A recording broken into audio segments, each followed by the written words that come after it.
an overwhelming clamor by the people who are protesting, the thousands of people who are protesting, has been for the resignation of the head of state.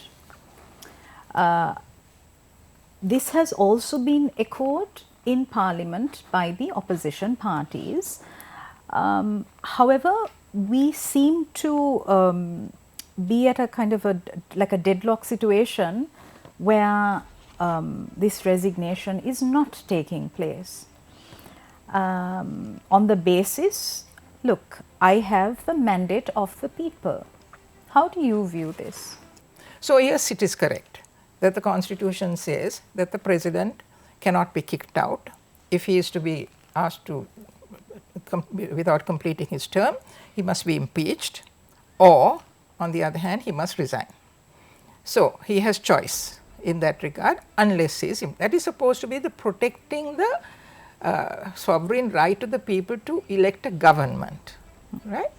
But on the other hand, where a president has lost the confidence of the people, as manifested in these significant massive protests, vibrant, passionate, responding to the reality of the suffering imposed by the government and by the president through maladministration, etc.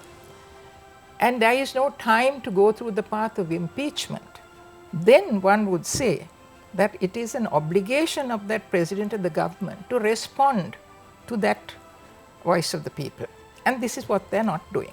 And I would like to just flag the fact that they are violating not just a moral responsibility, a legal responsibility, because the other part of the Constitution is that the sovereignty is in the people.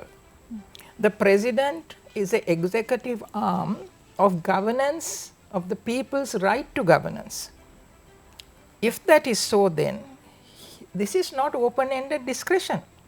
He is no king, a monarch who can say, well, you put me into office, I do what I like, and I am not accountable. No, because he is, as the executive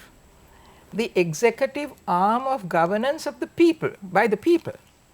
So, then he has obligations, and this is very clearly set out in our Constitution. His oath of office says he takes on an obligation to protect the Constitution.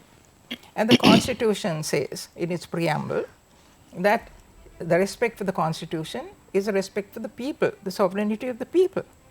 Then we have to ask ourselves then, if that be so, have he and his government fulfilled that duty of responsibility, right, of office under the Constitution as the executive?